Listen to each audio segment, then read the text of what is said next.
ಮೈಸೂರಿನ ಒಂದು multi speciality ಆಸ್ಪತ್ರೆಯ ಸ್ಪೆಷಲ್ ವಾರ್ಡ್ನಲ್ಲಿ ಮಲಗಿದ್ದ ಆಕಾಶ್ ಕಣ್ಣು ಬಿಟ್ಟಾಗ ಸುತ್ತ ಇದ್ದ 2-3 ಜೀವಾಕೃತಿಗಳ ಉಪಸ್ಥಿತಿ ಚಲನೆಯಿಂದ ಅವನಿಗೆ ಸರಿಯಾದ ಪರಿಚಯ ಗೋಜಲುಮಜ್ಜವಾದಂತೆ ಅನ್ನಿಸಿತು. ಮನಸ್ಸಿಗೆ ದಕ್ಕಲಿಲ್ಲ. ನೆನಪುಗಳು ಅಸ್ಪಷ್ಟವಾಗಿ ಇಲ್ಲಿಗೇಕೆ ಬಂದೆ, ಏನಾಯಿತು, ಸುತ್ತಮುತ್ತ ಇರುವವರು ಯಾರು ಎಂಬ ವಿಷಯಗಳು ಕೂಡ ಅವನಿಗೆ ಅರಿವಾಗಲಿಲ್ಲ. ಶಸ್ತ್ರಚಿಕಿತ್ಸೆಗೆ ಬಳಸಿದ್ದ ಅರವಳಿಕೆಯ ಪರಿಣಾಮದಿಂದ ಇನ್ನೂ ಹೊರಬಂದಿರಲಿಲ್ಲ.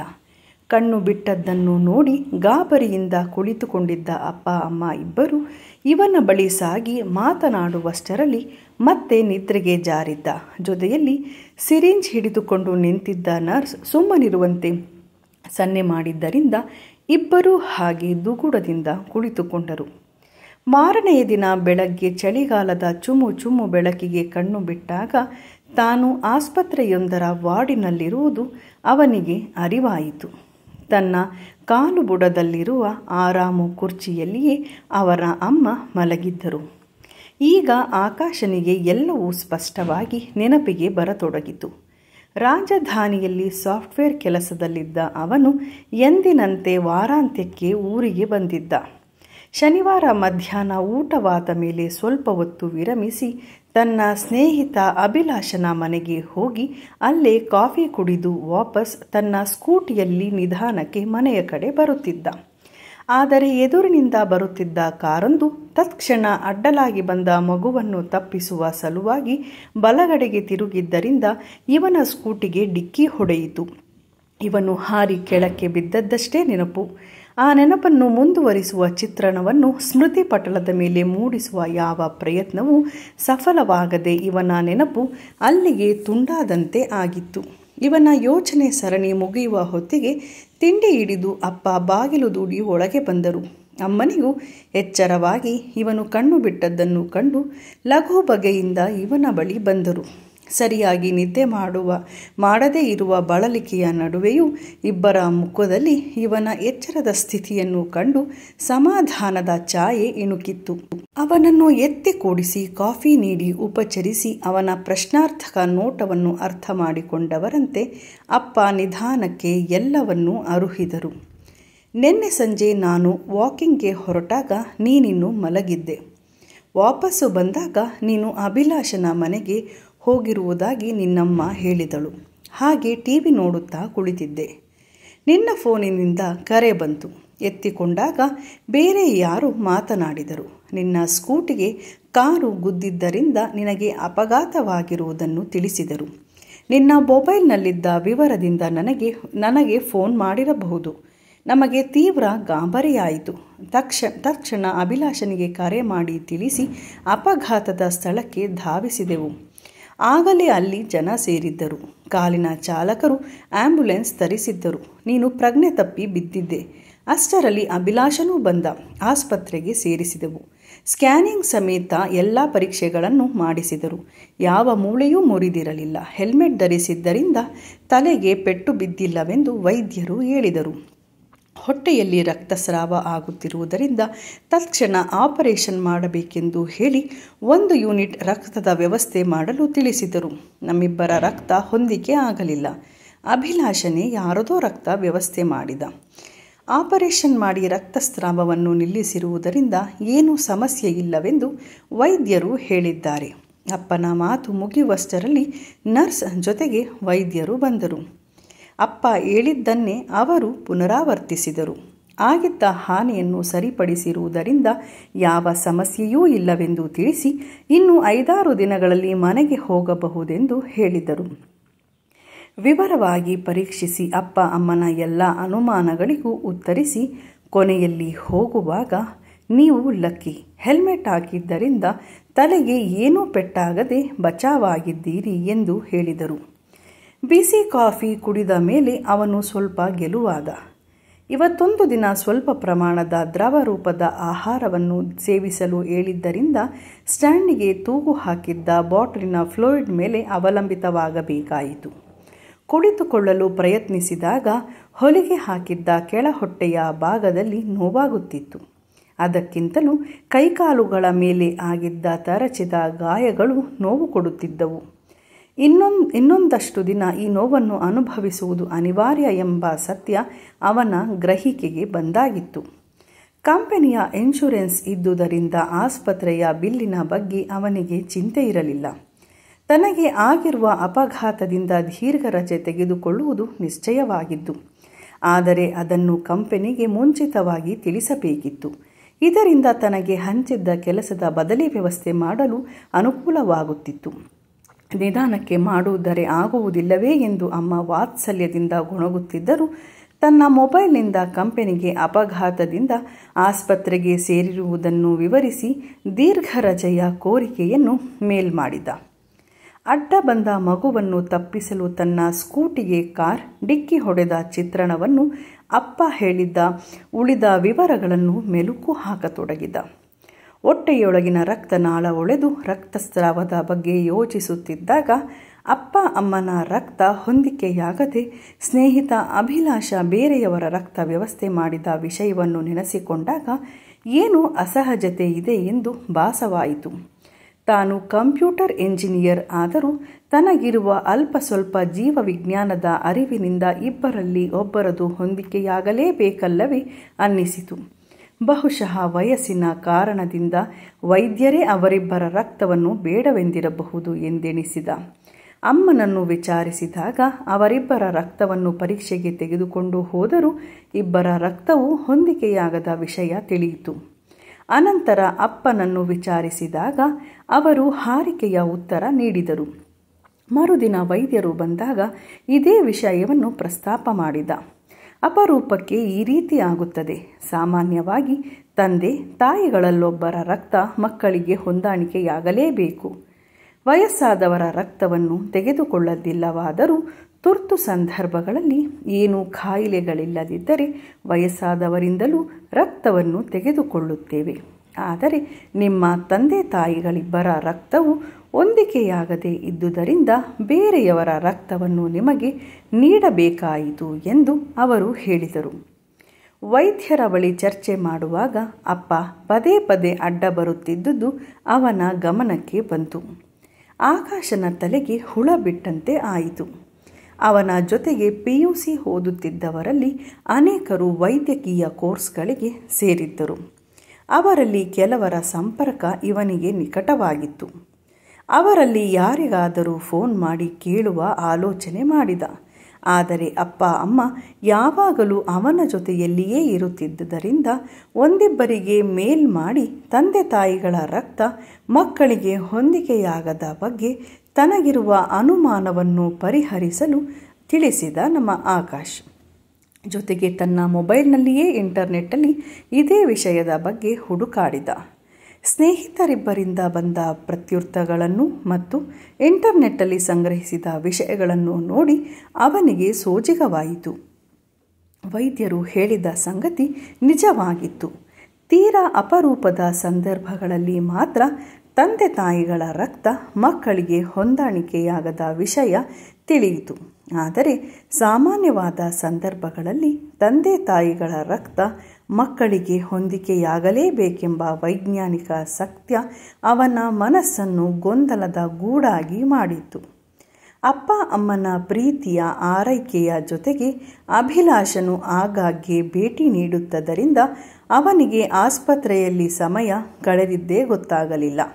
ಅಪಘಾತ ಮಾಡಿದ ಚಾಲಕನು ಒಂದೆರಡು ಬಾರಿ ಬಂದು ಪಶ್ಚಾತ್ತಾಪದ ಮಾತುಗಳನ್ನಾಡಿದರೂ ಅವನಿಗೆ ಅಪಘಾತದ ಸಂದರ್ಭ ಕಣ್ಣಿಗೆ ಕಟ್ಟಿದಂತೆ ಇದ್ದುದರಿಂದ ಅಚಾನಕ್ಕಾಗಿ ಆದ ಘಟನೆಗೆ ಬೇಸರ ಪಟ್ಟುಕೊಳ್ಳದಂತೆ ಸಮಾಧಾನ ಮಾಡಿದ.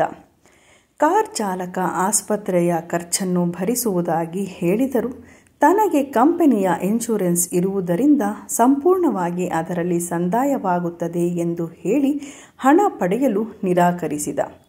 ಆದರೂ ಆ ಚಾಲಕನ ಒತ್ತಾಯದಿಂದ ತಪ್ಪಿಸಿಕೊಳ್ಳಲಾಗದೆ ತಾನು ಪ್ರತಿ ವರ್ಷ ದೇಣಿಗೆ ನೀಡುವ ಅನಾಥಾಶ್ರಮಕ್ಕೆ ತನ್ನ ಹೆಸರಿನಲ್ಲಿ ಹಣ ನೀಡುವಂತೆ ಹೇಳಿದ. ಇದರಿಂದ ಆ ಚಾಲಕನು ನಿರಾಳತೆಯಿಂದ ಸಂತೃಪ್ತನಾಗಿ ಒಪ್ಪಿಕೊಂಡ. ಈ ಜಂಜಾಟಗಳ ಜೊತೆಗೆ ಅಪ್ಪ ಅಮ್ಮನ ರಕ್ತ ತನಗೆ ಹೊಂದಿಕೆಯಾಗದಿರುವ ವಿಷಯ ಮನಸ್ಸನ್ನು ಕಾಡುತ್ತಿದ್ದುದರಿಂದ ಆ ಗುಂಗಿನಲ್ಲೇ ಮುಳುಗಿ ಆಸ್ಪತ್ರೆಯ ವಾಸ್ತವ್ಯದಿಂದಾಗಲಿ ಅಥವಾ ದೇಹದ ಗಾಯಗಳಿಂದಾಗಿ ಉಂಟಾಗುತ್ತಿದ್ದ ನೋವಾಗಲಿ ಅವನಿಗೆ ಅಷ್ಟಾಗಿ ಬೇಸರ ಮೂಡಿಸಲಿಲ್ಲ. 1 ವಾರದ ಅನಂತರ ಆಸ್ಪತ್ರೆಯಿಂದ ಬಿಡುಗಡೆ ಹೊಂದಿ ಮನೆಗೆ ಬಂದ ಮೇಲೆ ಅಪ್ಪ ಅಮ್ಮ ಇಬ್ಬರು ಮಲಗಿರುವ ಸಮಯ ನೋಡಿ ತನ್ನ ಕಂಪನಿಯಿಂದ ನೀಡಿದ್ದ ಇನ್ಶೂರೆನ್ಸ್ ದಾಖಲೆಗಳನ್ನು ಪರಿಶೀಲಿಸಿದ. ಆಕಾಶ್ ಕೆಲಸ ಮಾಡುವ ಕಂಪನಿಯು ಪ್ರತಿಷ್ಠಿತ ಸಂಸ್ಥೆಯಾದ್ದರಿಂದ ಕೆಲಸ ಮಾಡುವ ಎಲ್ಲ ಸಿಬ್ಬಂದಿಗಳ ಇಡೀ ಕುಟುಂಬಕ್ಕೆ ಆರೋಗ್ಯ ವಿಮೆಯ ರಕ್ಷಣೆಯನ್ನು ನೀಡುತ್ತಿದ್ದರು. ಯಾವುದೇ ಕಡಿತ ಮಾಡದೆ ಆಸ್ಪತ್ರೆಯ ಸಂಪೂರ್ಣ ಖರ್ಚನ್ನು ಭರಿಸುತ್ತಿದ್ದರಿಂದ ಆರೋಗ್ಯ ವಿಮಾ ಪಾಲಿಸಿಯನ್ನು ನೀಡುವಾಗ ಕುಟುಂಬದ ಎಲ್ಲ ಸದಸ್ಯರ ಆರೋಗ್ಯ ತಪಾಸಣೆಯನ್ನು ಸಮಗ್ರವಾಗಿ ಮಾಡಿಸುವ ವ್ಯವಸ್ಥೆಯನ್ನು ಮಾಡಿದ್ದರು. ಅದರಿಂದಾಗಿ ಅವನ ತಪಾಸಣೆಯ ಜೊತೆಗೆ ಅಪ್ಪ ಅಮ್ಮನ ತಪಾಸಣೆಯೂ ಆಗಿತ್ತು. ಆ ದಾಖಲೆಗಳ ಪ್ರಕಾರ ಅಪ್ಪನದು ಎ ಮತ್ತು ಅಮ್ಮನದು ಬಿ ಪಾಸಿಟಿವ್ ರಕ್ತದ ಗುಂಪಾಗಿತ್ತು. ತನ್ನ ವೈದ್ಯ ಸ್ನೇಹಿತರಿಂದ ಬಂದ ಮಾಹಿತಿ ಮತ್ತು ತಾನು ಇಂಟರ್ನೆಟ್ನಲ್ಲಿ ಸಂಗ್ರಹಿಸಿದ ಮಾಹಿತಿಗಳ ಪ್ರಕಾರ ತನ್ನದು AB ಪಾಸಿಟಿವ್, ಎ ಪಾಸಿಟಿವ್ ಅಥವಾ ಬಿ ಪಾಸಿಟಿವ್ ಆಗಿರಬೇಕಿತ್ತು. ಆದರೆ ತನ್ನ ರಕ್ತ O ಪಾಸಿಟಿವ್ ಇದು ಹೇಗೆ ಸಾಧ್ಯ? ತನ್ನ ಗೊಂದಲಗಳು ಈ ದಾಖಲೆಗಳನ್ನು ನೋಡಿದ ಮೇಲೆ ಖಚಿತತೆಯ ಸ್ವರೂಪವನ್ನು ಪಡೆಯುತ್ತಿರುವುದು ನಿಚ್ಚಳವಾಯಿತು. ಗೆಳೆಯ ಅಭಿಲಾಷನ ಸಹಾಯದಿಂದ ತಾನು ದಾಖಲಾಗಿದ್ದ ಆಸ್ಪತ್ರೆಯಲ್ಲಿ ಪರೀಕ್ಷೆ ಮಾಡಿದ್ದ ಅಪ್ಪ ಅಮ್ಮನ ರಕ್ತದ ಗುಂಪಿನ ವಿವರಗಳನ್ನೂ ಪಡೆದ. ಅವು ವಿಮಾ ದಾಖಲೆಗಳಲ್ಲಿ ಇದ್ದಂತೆಯೇ ತದ್ರೂಪಿನ ಪ್ರತಿಗಳಾಗಿದ್ದವು. ಅವನ ಅಪ್ಪ ನಿವೃತ್ತ ಪ್ರೌಢಶಾಲಾ ಶಿಕ್ಷಕರು. ತಮ್ಮ ವೃತ್ತಿಯಲ್ಲಿ ಉತ್ತಮ ಹೆಸರನ್ನು ಪಡೆದು ಪ್ರಾಮಾಣಿಕವಾದ ಬದುಕನ್ನು ನಡೆಸಿದವರು. ಅಮ್ಮ ಯಾವುದೇ ಕೆಲಸಕ್ಕೆ ಸೇರದಿದ್ದರೂ ಇವನ ಮೇಲೆ ಜೀವಕ್ಕೆ ಜೀವ ಇಟ್ಟುಕೊಂಡಿರುವವರು. ಇಬ್ಬರು ಒಬ್ಬನೇ ಮಗನಾದ ಇವನನ್ನು ಅತ್ಯಂತ ಪ್ರೀತಿಯಿಂದ ಕಾಳಜಿಯಿಂದ ಬೆಳೆಸಿದ್ದರು. ಅಂತಹ ತಂದೆ ತಾಯಿಗಳ ಮೇಲೆ ಕಿಂಚಿತ್ತಾದರೂ ಅನುಮಾನ ಪಡುವಂತೆಯೇ ಇರಲಿಲ್ಲ. ರಕ್ತ ಹೊಂದಿಕೆಯಾಗದ ವಿಷಯವನ್ನು ವೈದ್ಯರೊಡನೆ ಅಥವಾ ಅಭಿಲಾಷನೊಡನೆ ಪ್ರಸ್ತಾಪ ಮಾಡಿದಾಗಲೆಲ್ಲ ಅಪ್ಪ ಅಡ್ಡಬಾಯಿ ಹಾಕಿ ವಿಷಯಾಂತರ ಮಾಡಲು ಪ್ರಯತ್ನಿಸುತ್ತಿದ್ದರು. ಮನೆಗೆ ಬಂದ ಮೇಲೂ ಅಪ್ಪ ಒಬ್ಬರೇ ತನ್ನ ರೂಮಿಗೆ ಬಂದಾಗ ಈ ವಿಷಯದ ಬಗ್ಗೆ ಕೇಳಿದರೆ ಹಾರಿಕೆಯ ಉತ್ತರವನ್ನು ನೀಡುತ್ತಿದ್ದರು. ತಾನು ಈ ವಿಷಯವನ್ನು ಪ್ರಸ್ತಾಪಿಸಿದ ಕೂಡಲೇ ಅಪ್ಪ ತಳಮಳಕ್ಕೆ ಒಳಗಾಗುತ್ತಿದ್ದನ್ನು ಗ್ರಹಿಸಿದ. ಅಮ್ಮ ಮನೆಯಲ್ಲಿ ಇಲ್ಲದಿದ್ದ ಸಂದರ್ಭವೊಂದರಲ್ಲಿ ತನ್ನನ್ನೇನಾದರೂ ದತ್ತು ತೆಗೆದುಕೊಂಡಿದ್ದೀರಾ ಎಂದು ಅವರನ್ನು ಕೇಳಿಯೇ ಬಿಟ್ಟ. ಈ ಗೊಂದಲಗಳಿಗೆಲ್ಲ ತೆರೆ ಎಳೆಯುವಂತೆ ಸತ್ಯವನ್ನು ಹೇಳುವುದಾಗಿ ಅರುಹಿ ಹಳೆಯ ಕಥೆಯನ್ನು ಹೇಳಲಾರಂಭಿಸಿದರು. ನಾವು ಮದುವೆಯಾಗಿ 8 ವರ್ಷಗಳಾದರೂ ಮಕ್ಕಳಾಗಲೇ ಇಲ್ಲ. ನಮ್ಮಿಬ್ಬರ ಸಂಸಾರ ಚೆನ್ನಾಗಿಯೇ ನಡೆಯುತ್ತಿತ್ತು. ಮಕ್ಕಳಿಲ್ಲವೆಂಬ ಕೊರತೆಯನ್ನು ಬಿಟ್ಟು ಮೊದಲಾಗಿ ಅಷ್ಟಾಗಿ ತಲೆ ಕೆಡಿಸಿಕೊಂಡಿರಲಿಲ್ಲ. ದಿನ ಕಳೆದಂತೆ ಅವರಿವರ ವ್ಯಂಗ್ಯದ ನುಡಿಗಳು ಅಮ್ಮನನ್ನು ಘಾಸಿಗೊಳಿಸುತ್ತಿದ್ದವು. ನಾವು ಹರಕೆ ಹೊರದ ದೇವರೇ ಇಲ್ಲ. ಕಂಡ ದೇವಸ್ಥಾನಗಳಿಗೆಲ್ಲ ಮಣ್ಣು ಹೊತ್ತೆವು. 10 ಮಠಗಳಿಗೂ ಮೊರೆ ಹೋದೆವು. ಯಾವ ಪ್ರಯತ್ನಗಳು ಫಲ ನೀಡಲಿಲ್ಲ. ವೈದ್ಯರ ಭೇಟಿಯೂ ಆಯಿತು. ಇಬ್ಬರ ತಪಾಸಣೆಯಲ್ಲೂ ಯಾವ ತೊಂದರೆಯೂ ಇರಲಿಲ್ಲ. ನಾನು ಅಷ್ಟಾಗಿ ತಲೆ ಕೆಡಿಸಿಕೊಂಡಿರಲಿಲ್ಲ. ವಾರಸುದಾರ ಬೇಕೇ ಬೇಕೆನ್ನುವಷ್ಟು ಆಸ್ತಿಯನ್ನು ನಾನು ಮಾಡಿರಲಿಲ್ಲ. ಆದರೆ ನಿಮ್ಮಮ್ಮ ಇದೇ ಚಿಂತೆಯಲ್ಲಿ ಕುಗ್ಗಿ ಹೋಗುತ್ತಿರುವುದು ಅವಳ ನಡೆ ನುಡಿಯಲ್ಲಿ ವ್ಯಕ್ತವಾಗುತ್ತಿತ್ತು. ಯಾವ ಪ್ರಾರ್ಥನೆಯ ಫಲವೋ ಏನೋ ಮದುವೆಯಾಗಿ 12 ವರ್ಷಕ್ಕೆ ನಿಮ್ಮಮ್ಮ ಗರ್ಭವತಿಯಾದಳು. ನಮ್ಮಿಬ್ಬರ ಸಂತೋಷಕ್ಕೆ ಪಾರವೇ ಇರಲಿಲ್ಲ. ನಿಮ್ಮಮ್ಮನಂತೂ ಹೊಸ ಹುಮ್ಮಸ್ಸಿನಿಂದ ಹರುಷದ ಕಡಲಲ್ಲಿ ತೇಲುವಂತಾದಳು. ವೈದ್ಯರು ಹೇಳಿದ ಸೂಚನೆಗಳನ್ನು ಚಾಚೂ ತಪ್ಪದಂತೆ ಪಾಲಿಸಿದೆವು. ಆಗ ಇಷ್ಟೊಂದು ಖಾಸಗಿ ಆಸ್ಪತ್ರೆಗಳು ಇರಲಿಲ್ಲ. ವೈದ್ಯರು ಹೇಳಿದ ದಿನಕ್ಕೆ ನಿಮ್ಮಮ್ಮನನ್ನು ಆಸ್ಪತ್ರೆಗೆ ಸೇರಿಸಲಾಯಿತು. ಆದರೆ ವಿಧಿ ನಮ್ಮ ಸಂತಸಕ್ಕೆ ತಡೆಯೊಡ್ಡಿತ್ತು. ಹೆರಿಗೆ ಕಷ್ಟವಾಗಿ ಸಿಸೇರಿಯನ್ ಮಾಡಬೇಕೆಂದು ಹೇಳಿದರು. ವೈದ್ಯರು ಏನೇ ಪ್ರಯತ್ನ ಪಟ್ಟರೂ ಮಗುವನ್ನು ಉಳಿಸಿಕೊಳ್ಳಲಾಗಲಿಲ್ಲ.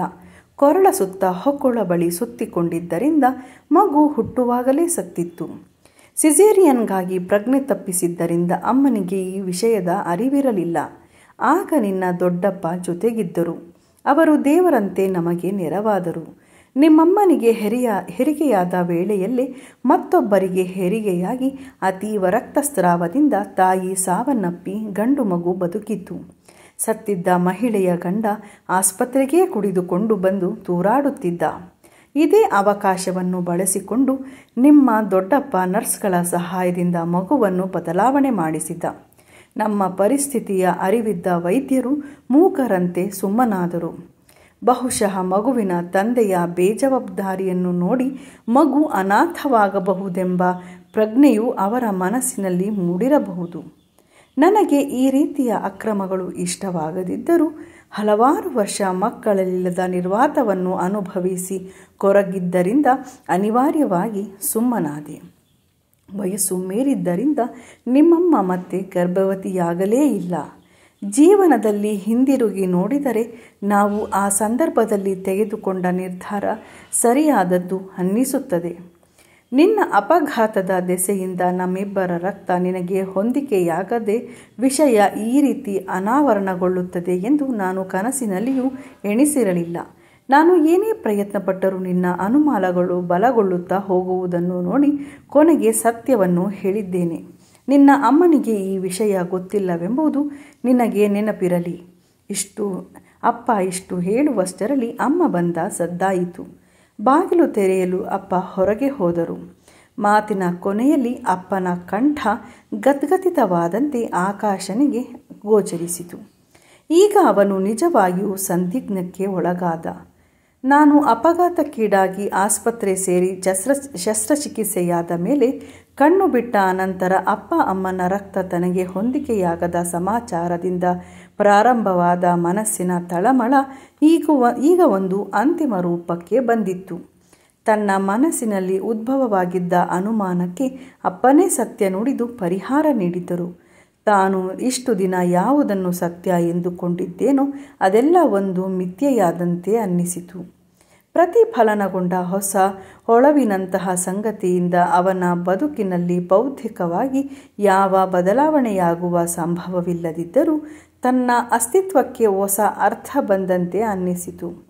ಅನುಮಾನದಿಂದ ಶುರುವಾದ ಸಣ್ಣ ಪತ್ತೇದಾರಿಕೆಯ ಕೆಲಸ ತಕ್ಕ ಮಟ್ಟಿಗೆ ಯಶಸ್ಸನ್ನು ನೀಡಿರುವುದರಿಂದ ಒಂದು ರೀತಿಯ ತೃಪ್ತ ಭಾವವಿದ್ದರೂ ತನ್ನ ಹುಡುಕಾಟ ಇನ್ನೂ ಮುಗಿದಿಲ್ಲ ಎಂಬ ಸಂಗತಿಯು ಮತ್ತಷ್ಟು ಕುತೂಹಲಕ್ಕೆ ಎಡೆಮಾಡಿತು.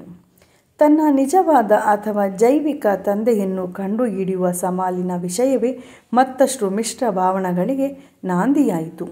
ಕುತೂಹಲಕ್ಕಾದರೂ ತನ್ನ ಜೈವಿಕ ತಂದೆಯನ್ನು ಕಂಡುಹಿಡಿಯಲು ನಿರ್ಧರಿಸಿದ. ತನ್ನ ಪತ್ತೇದಾರಿಕೆ ಕೆಲಸವನ್ನು ನಿಜವಾದ ತಂದೆಯನ್ನು ಕಂಡುಹಿಡಿಯುವಿಕೆ ಮಾತ್ರ ಮೀಸಲಿಟ್ಟು ಗೊತ್ತಾದ ತಕ್ಷಣ ಯಾರಿಗೂ ಹೇಳದೆ ಸುಮ್ಮನಿದ್ದು ಬಿಟ್ಟರೆ ಇದು ತನ್ನ ಅಸ್ತಿತ್ವದ ಪ್ರಶ್ನೆಯಾಗಿರುವುದರಿಂದ ಈ ಹುಡುಕಾಟದ ಬಗ್ಗೆ ತನ್ನ ಸ್ನೇಹಿತರಿಂದಲೂ ಅದರಲ್ಲೂ ಮುಖ್ಯವಾಗಿ ಅಭಿಲಾಷನಿಗೂ ಸುಳಿವು ನೀಡಬಾರದೆಂದು ನಿರ್ಧರಿಸಿದ. ದೇಹದ ಗಾಯಗಳೆಲ್ಲ ಸಂಪೂರ್ಣವಾಗಿ ವಾಸಿಯಾದ ಮೇಲೆ ಕಂಪನಿಯ ಕೆಲಸಕ್ಕೆ ಹಾಜರಾಗಿ ಪತ್ತೇದಾರಿಕೆ ಕೆಲಸವನ್ನು ಪ್ರಾರಂಭಿಸಿದ. ಮೊದಲಿಗೆ 26 ವರ್ಷಗಳ ಹಿಂದಿನ ತನ್ನ ಹುಟ್ಟಿನ ಆಸುಪಾಸಿನಲ್ಲಿ ಸಂಭವಿಸಿರುವ ಹೆರಿಗೆಗಳ ಮತ್ತು ತಾಯಿ ಮರಣದ ದಾಖಲೆಗಳನ್ನು ನೀಡುವಂತೆ ಆಸ್ಪತ್ರೆಗೆ ಮಾಹಿತಿಯ ಹಕ್ಕಿನಡಿ ಅರ್ಜಿ ಹಾಕಿದ. ಆ ಆಸ್ಪತ್ರೆಯಲ್ಲಿ ತನ್ನ ಸಹಪಾಠಿಯ ತಂದೆಯೊಬ್ಬರು ಕೆಲಸ ಮಾಡುತ್ತಿದ್ದರಿಂದ ಅವರ ಮೂಲಕ ಸ್ವಲ್ಪ ಮಟ್ಟಿನ ಒತ್ತಡವನ್ನೂ ಹಾಕಿಸಿದ. ಅಷ್ಟು ಹಳೆಯ ದಾಖಲೆಗಳನ್ನು ನೀಡಲು ಮಾಹಿತಿ ಹಕ್ಕಿನಡಿ ಅವಕಾಶವಿಲ್ಲದಿದ್ದರೂ ಅವನ ಒತ್ತಡದಿಂದಾಗಿ ಹಳೆಯ ದಾಖಲೆಯಾಗಿರುವುದರಿಂದ ಮಾಹಿತಿ ವಿಭಾಗದಲ್ಲಿ ಇಂಥ ದಿನದಲ್ಲೂ ಬಂದು ನೀವೇ ಹುಡುಕಿಕೊಳ್ಳಿ ಎಂಬ ಪತ್ರ ಬಂತು. ನಿಗದಿತ ದಿನ ಆಫೀಸಿನ ಕೆಲಸಕ್ಕೆ ರಜೆ ಹಾಕಿ ಆ ಆಸ್ಪತ್ರೆಗೆ ಬಂದ. ಅಮ್ಮ ಅಪ್ಪ ಕೇಳಿದ್ದಕ್ಕೆ ತನ್ನ ಮೆಡಿಕಲ್ ಬಿಲ್ಲುಗಳಿಗೆ ಸರ್ಕಾರಿ ವೈದ್ಯರ ಮೇಲೆ ಸಹಿ ಹಾಕಿಸಿಕೊಳ್ಳಬೇಕೆಂದು ಸುಳ್ಳು ಹೇಳಿದ. ಆಸ್ಪತ್ರೆಯ ಮಾಹಿತಿ ಪತ್ರಾಗಾರದ ಗೌಡೌನ್ನಿಂದ ಧೂಳು ತುಂಬಿದ ಕೊಠಡಿಯಲ್ಲಿ 26 ವರ್ಷಗಳ ಹಳೆಯ ದಾಖಲೆಗಳನ್ನು ಹುಡುಕುವುದು ಅಷ್ಟು ಸುಲಭವಾದ ಕೆಲಸವಾಗಿರಲಿಲ್ಲ. ಪತ್ರಗಾರದ ಸಿಬ್ಬಂದಿಯ ಕೈ ಬೆಚ್ಚಗೆ ಮಾಡಿ ಹೆಚ್ಚು ಸಹಕಾರ ಸಿಗುವಂತೆ ನೋಡಿಕೊಂಡ. ಇವನ ಜನ್ಮ ದಿನಾಂಕದ ದಾಖಲೆಗಳನ್ನು ಮಾತ್ರ ಹುಡುಕುವ ನಿರ್ಧಾರ ಮಾಡಿದ್ದರಿಂದ ಸ್ವಲ್ಪ ಮಟ್ಟಿಗೆ ಸಹಾಯವಾಯಿತು.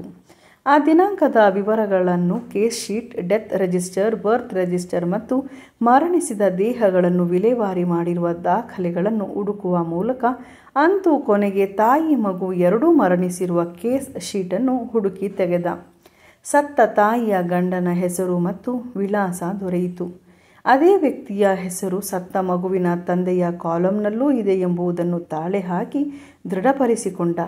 ಅಂದರೆ ತನ್ನ ಜೈವಿಕ ತಂದೆಯ ಗುರುತನ್ನು ಪತ್ತೆ ಹಚ್ಚುವಲ್ಲಿ ಸಫಲನಾಗಿದ್ದ.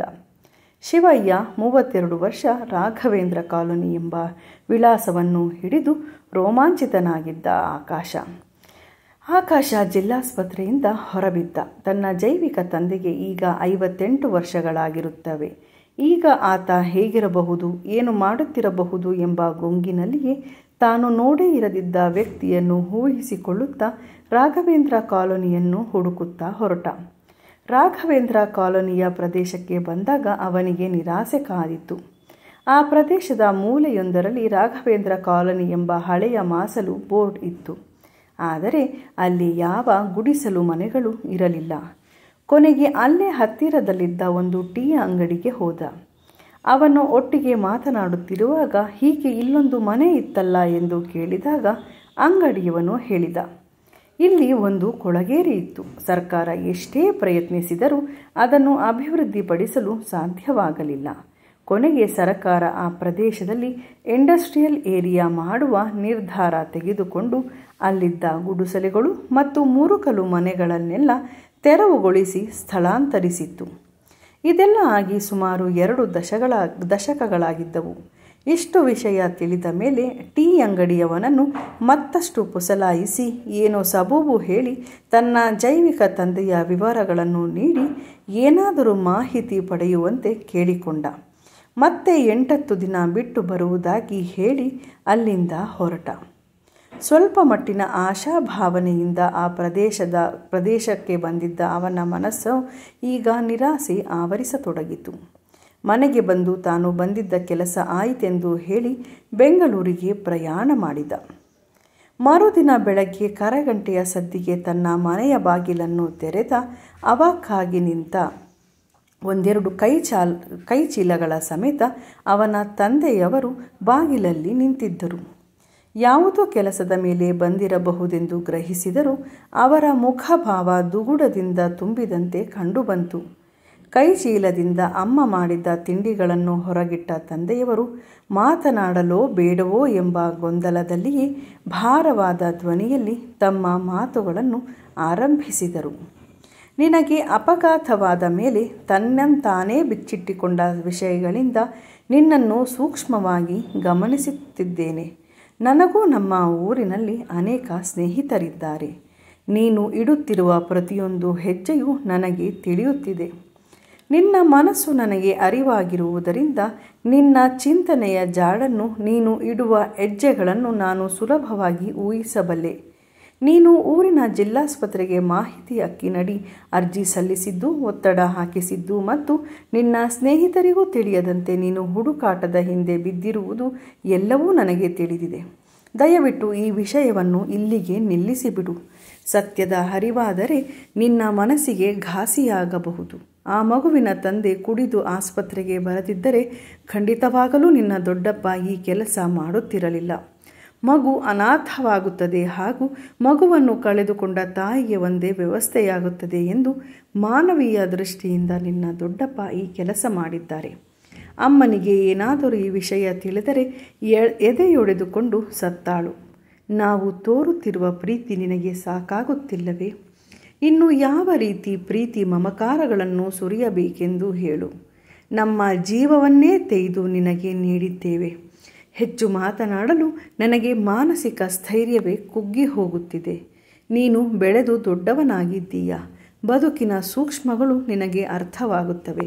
ಇದಕ್ಕಿಂತ ಹೆಚ್ಚು ಹೇಳಲಾರೆ. ಮುಖ ಮುಚ್ಚಿಕೊಂಡು ಕುಳಿತರು. ಈ ವಯಸ್ಸಿನಲ್ಲಿ ಆಕಾಶ್ ಅವರನ್ನು ಸಂತೈಸುವಂತೆ ತನ್ನ ಕೈಗಳಿಂದ ಅವರನ್ನು ತಬ್ಬಿಕೊಂಡ. ಅವರ ಪಕ್ಕ ಕುಳಿತುಕೊಂಡು, ಅಪ್ಪ ಈ ರೀತಿ ಮುಖಾಮುಖಿಯಾಗಬಹುದೆಂದು ಅವನು ಕನಸಿನಲ್ಲೂ ಎಣಿಸಿರಲಿಲ್ಲ. ತತ್ಕ್ಷಣಕ್ಕೆ ಹೇಗೆ ಸುಮಾರು ಹೊತ್ತು ಹಾಗೆ ಕುಳಿತಿದ್ದರು.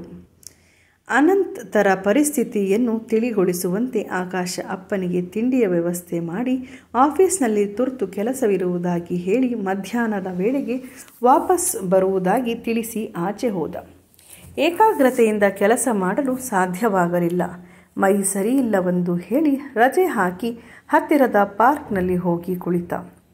ಅವನ ಮನಸ್ಸು ಗೊಂದಲದ ಗೂಡಾಗಿತ್ತು. ತನ್ನ ಅಪ್ಪ ಅಮ್ಮ ತನಗೇನು ಕಡಿಮೆ ಮಾಡಿದ್ದಾರೆ? ಯಾವ ಕೊರತೆಯನ್ನೂ ಮಾಡದೆ ಪ್ರೀತಿಯ ಹೂರಣವನ್ನೇ ಸುರಿಸಿ ಚೆನ್ನಾಗೇ ಬೆಳೆಸಿದ್ದಾರೆ. ಉತ್ತಮ ಸಂಸ್ಕೃತಿಯನ್ನು ಬದುಕಿನಲ್ಲಿ ರೂಪಿಸಿಕೊಳ್ಳುವಂತೆ ಮಾಡಿದ್ದಾರೆ. ತನಗೆ ಸಂತೃಪ್ತ ಜೀವನದ ಹಾದಿಯನ್ನು ತೋರಿಸಿದ್ದಾರೆ. ಇಷ್ಟು ದಿನ ತನ್ನ ಬದುಕಿನ ಬಗ್ಗೆ ಇದ್ದ ತೃಪ್ತಿ ಈಗೇಕೆ ಹೊಯ್ದಾಟವಾಗುತ್ತಿದೆ? ನಾನು ಈಗ ಯಾವ ಮರೀಚಿಕೆಯ ಹಿಂದೆ ಬಿದ್ದಿದ್ದೇನೆ? ಈಗಿರುವುದನ್ನು ಬಿಟ್ಟು ಮತ್ತನ್ನೇನೋ ತುಡಿಯುತ್ತಿದ್ದೇನೆ. ಅದು ಸಿಕ್ಕರೆ ಅಲ್ಲಿಗೆ ಕೊನೆಯಾಗುತ್ತದೆಂಬ ಖಾತ್ರಿಯಿಲ್ಲ. ಮತ್ತೇನೋ ಬೇಕೆಂಬ ಆಸೆ ಮೊಳಕೆಯೊಡೆಯುತ್ತದೆ. ಕೊಳಗೇರಿಯಲ್ಲಿ ದೈನಸಿ ಬದುಕನ್ನು ಕಳೆಯಬೇಕಾದವನಿಗೆ ಸುಖದ ಸುಪ್ಪತ್ತಿಗೆಯಂಥ ಜೀವನ ಸಿಕ್ಕಿದರೂ ಈ ಹುಡುಕಾಟಬೇಕೆ? ಸತ್ಯದ ಅರಿವಾದರೆ ಮನಸ್ಸಿಗೆ ನೋವಾಗಬಹುದೆಂದು ಅಪ್ಪ ಹೇಳಿದ್ದೇಕೆ? ಅಂದರೆ ತನ್ನ ಜೈವಿಕ ತಂದೆಯ ವಿವರಗಳು ಅಪ್ಪನಿಗೆ ತಿಳಿದಿದ್ದು ಆತ ಕಳ್ಳನೋ ಕುಡುಕನೋ ಕೊಲೆಗಟುಕನೋ ಆಗಿದ್ದಾನೆಯೇ? ತಾನು ಅವನ ಮಗನೆಂದು ತಿಳಿದ ಮೇಲೆ ಹಣಕ್ಕಾಗಿ ಆತ ತನ್ನ ಹಿಂದೆ ಬೀಳುವುದಿಲ್ಲವೆಂಬ ಖಾತ್ರಿ ಏನು? ತಾನು ಇಂಥವನ ಮಗ ಎಂದು ಅನಾವರಣವಾದ ಮೇಲೆ ಸ್ನೇಹಿತರ ವಲಯದಲ್ಲಿ ತನ್ನ ಬಗ್ಗೆ ಯಾವ ಅಭಿಪ್ರಾಯ ಮೂಡಬಹುದು? ಸಿಗದೇ ಇರುವುದನ್ನು ಹುಡುಕುತ್ತಾ ಈಗ ತನಗೆ ದೊರಕಿರುವ ಸುಂದರ ಜೀವನದ ತಿಳಿಗೊಳಕ್ಕೆ ಕಲ್ಲೆಸೆದು ತರಂಗಗಳನ್ನೆಬ್ಬಿಸಿ ರಾಡಿ ಮಾಡಿಕೊಳ್ಳುತ್ತಿರುವಂತೆ ಭಾಸವಾಯಿತು. ಒಬ್ಬನೇ ಕುಳಿತು ಇಷ್ಟೆಲ್ಲ ಅನುಸಂಧಾನಿಸಿಕೊಂಡ ಮೇಲೆ ಆಕಾಶ ಒಂದು ದೃಢ ನಿರ್ಧಾರಕ್ಕೆ ಬಂದ. ತನ್ನ ಹುಡುಕಾಟವನ್ನು ತತ್ಕ್ಷಣದಿಂದಲೇ ನಿಲ್ಲಿಸಬೇಕು. ಹಾಲಿನಂತಹ ನಿಷ್ಕಲ್ಮಶ ಪ್ರೀತಿಯನ್ನು ತೋರಿಸಿ ಉತ್ತಮ ಬದುಕನ್ನು ಕಟ್ಟಿಕೊಟ್ಟಿರುವ ಅಪ್ಪ ಅಮ್ಮನಿಗೆ ಇಡೀ ವಯಸ್ಸಿನಲ್ಲಿ ಯಾವ ನೋವನ್ನೂ ನೀಡಬಾರದು. ಇರುವ ಜೀವನದಲ್ಲೇ ತೃಪ್ತಿ ಕಾಣುತ್ತಾ ಇರುವುದನ್ನು ಬಯಸದಿರುವ ನಿರ್ಧಾರವನ್ನು ಮಾಡಿ ಇದನ್ನೇ ಅಪ್ಪನಿಗೆ ತಿಳಿಸುವ ಹುರುಪಿನಿಂದ ಮನೆಯ ಕಡೆ ಹೆಜ್ಜೆ ಹಾಕಿದ. ಮನೆಗೆ ಬಂದವನೇ ಮೊದಲು ಅಪ್ಪನ ಕಾಲಿಗೆ ಬಿದ್ದು ಇನ್ನೆಂದೂ ಇಂತಹ ತಪ್ಪುಗಳನ್ನು ಮಾಡುವುದಿಲ್ಲ, ನನ್ನ ಹೆತ್ತವರು ನೀವೇ ಎಂದು ಅವರನ್ನು ಆಲಿಂಗಿಸಿದ. ಹೀಗೆ ಬೆಟ್ಟದಾಗಿ ಬಂದ ಕಷ್ಟ ಮಂಜಿನಂತೆ ಕರಗಿತು. ಸ್ನೇಹಿತರೆ, ದಯವಿಟ್ಟು ನಮ್ಮ ಚಾನಲನ್ನು ಸಬ್ಸ್ಕ್ರೈಬ್ ಮಾಡಿ ನಮ್ಮನ್ನು ಪ್ರೋತ್ಸಾಹಿಸಬೇಕಾಗಿ ಕೇಳುತ್ತೇವೆ. ಕತೆ ಕೇಳುವ ಮೊದಲು ಸಬ್ಸ್ಕ್ರೈಬ್ ಮಾಡಿ ಬೆಲ್ ಐಕಾನನ್ನು ಪ್ರೆಸ್ ಮಾಡಿ. ಎಲ್ಲರಿಗೂ ಮಂಗಳವಾಗಲಿ. ಕೃಷ್ಣಾರ್ಪಣಮಸ್ತು.